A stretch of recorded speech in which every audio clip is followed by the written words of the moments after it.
नमस्कार दोस्तों, आपका स्वागत है आज की क्लास में। आज अपन पढ़ेंगे वेटनरी सर्जरी, इंट्रोड्यूसरी वेटनरी सर्जरी से रिलेटेड एक छोटा सा पॉइंट पढ़ेंगे अपन, स्टेरिलाइजेशन ऑफ इंस्ट्रूमेंट्स। जो भी सर्जिकल इंस्ट्रूमेंट्स हैं जो सर्जरी या ऑपरेशन के काम में आ रहे हैं उनको स्टेरिलाइजेशन कैसे करते हैं, निसंक्रमण कैसे करते हैं उनका। ठीक है, कोई भी ऑपरेशन करना है उसके लिए अपने को जो उपकरण काम में आ रहे हैं उनका निसंक्रमण कैसे किया जाता है उसके बारे में आज अपन पढ़ेंगे। तो सबसे पहले देखिए, इसमें अपने पास दो पॉइंट होते हैं। एक तो होता है एंटीसेप्टिक, जो अपन पहले एक क्लास में पढ़ चुके हैं, एंटीसेप्टिक होता है, और एक होता है डिसइंफेक्टेंट। देखिए दोनों में क्या अंतर होता है। एंटीसेप्टिक होता है वो त्वचा पर या कोई भी सजीव सतह है, जैसे कोई घाव हो गया तो उस पर लगाई जाती है, उस दवा को क्या बोलते हैं, एंटीसेप्टिक। यानी सजीव सतह पर निसंक्रमण करने के काम में आने वाली दवा क्या कहलाती है, एंटीसेप्टिक। जैसे पोविडोन आयोडीन हो गया, ठीक है, पोविडीन आयोडीन। और डिसइंफेक्टेंट क्या होता है, ये निर्जीव सतह। जैसे मेरे को फर्श की सफाई करनी है, ऑपरेशन थिएटर का जो फर्श है उसकी सफाई करनी है, तो वहाँ क्या काम मिलेंगे अपन, डिसइंफेक्टेंट। ठीक है, डिसइंफेक्टेंट क्या करते हैं, निर्जीव सतह से निसंक्रमण के काम में आने वाली औषधि क्या कहलाती है, डिसइंफेक्टेंट। जैसे क्या काम में ले सकते हैं अपन, इसमें फिनोल काम में ले लिया, ठीक है, फिनाइल काम में ले लिया। ये सारी चीज़ें क्या होती है, डिसइंफेक्टेंट। तो अब मैं क्या बोल सकता हूँ कि जो एंटीसेप्टिक होते हैं वो डिसइंफेक्टेंट भी होते हैं, परंतु सभी डिसइंफेक्टेंट एंटीसेप्टिक नहीं होते हैं। ठीक है, ये छोटा सा पॉइंट ध्यान में रखना है। अब आते हैं अपन स्टेरिलाइजेशन ऑफ इंस्ट्रूमेंट। तो देखिए जो भी ऑपरेशन के काम में आने वाले उपकरण हैं, जैसे ऑपरेशन थिएटर हो गया, और उसके अलावा वहाँ पे रखने वाला जो बेडिंग मटेरियल है, इंस्ट्रूमेंट्स है, स्कैल्पेल है, ब्लेड है, सूचरिंग मटेरियल है, नीडल है, ये सारी चीज़ें, कैथेटर हो गया, इन सब का स्टेरिलाइजेशन अपने को करना होता है किसी भी सर्जरी को परफॉर्म करने से पहले।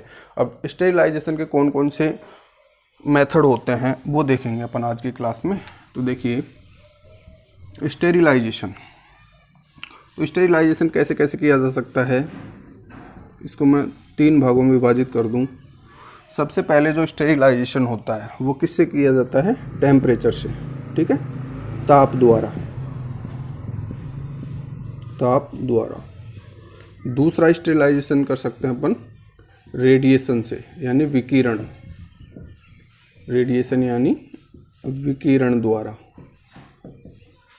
और नंबर 3 कर सकते हैं अपन स्टेरिलाइजेशन रसायन द्वारा, यानी केमिकल्स की सहायता से। ठीक है, ये अपन ने पढ़ा स्टेरिलाइजेशन कैसे कैसे किया जा सकता है। अब सबसे पहले देखिए टेम्परेचर या ताप द्वारा स्टेरिलाइजेशन कैसे किया जाता है। इसमें क्या करेंगे अपन, अत्यधिक ताप लेंगे, जिससे क्या होगा, जो भी इंस्ट्रूमेंट है उसके उपस्थित जीवाणु या उनके स्पोर्स खत्म हो जाएंगे। ये 2 प्रकार से विभाजित करेंगे इसको अपन। नंबर 1 होता है ड्राई हीट, और दूसरा होता है मॉइस्ट हीट।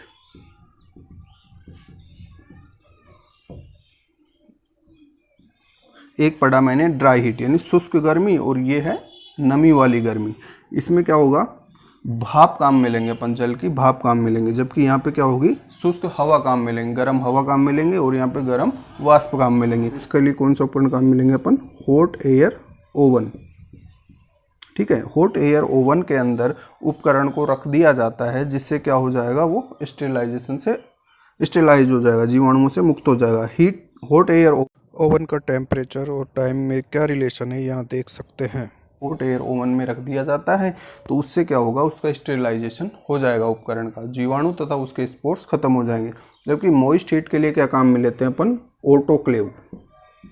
सबने नाम सुना हुआ है, ठीक है, पहले पढ़ा भी था अपन ने एक क्लास में कि ऑटोक्लेव क्या होता है। तो देखिए ऑटोक्लेव क्या काम करता है, मॉइस्ट हीट जनरेट करेगा, ठीक है, प्रेशर के अंडर,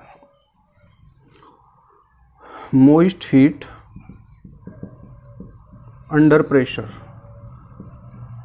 यानी इसमें क्या होगा, नमी भी होगी, ताप भी होगा और दाब भी होगा, तीनों का मिक्सचर होता है इसमें एक साथ, जिससे क्या होगा, इंस्ट्रूमेंट्स का स्टेरिलाइजेशन। में देखिए टेम्परेचर कितना होता है, 121 डिग्री सेंटीग्रेड होता है। प्रेशर कितना होता है, 15 LBS है, 15 पाउंड का प्रेशर होता है।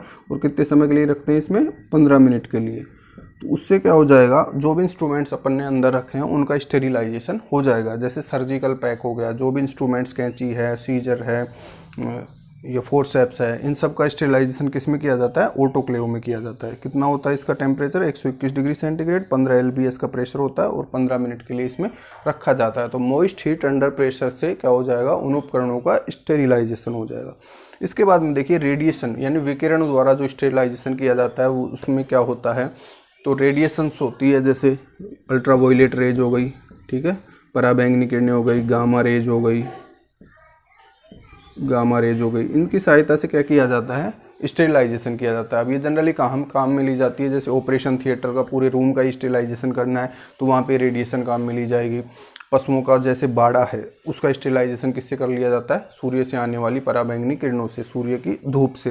तो ये रेडिएशंस होती है जिनकी सहायता से क्या करते हैं अपन, स्टेरिलाइजेशन करते हैं। नेक्स्ट देखिए रसायन द्वारा यानी केमिकल्स की सहायता से इंस्ट्रूमेंट्स का स्टेरिलाइजेशन कैसे करते हैं।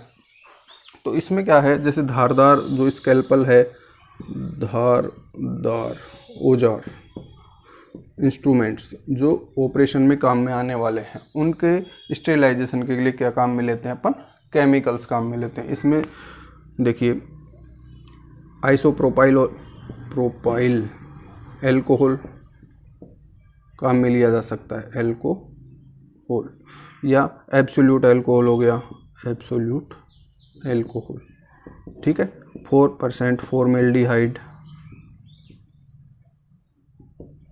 ये सामान्यतः उपयोग में आने वाले केमिकल्स हैं जिनसे अपन क्या करते हैं, सर्जिकल इंस्ट्रूमेंट्स का स्टेरिलाइजेशन किया जाता है, ठीक है।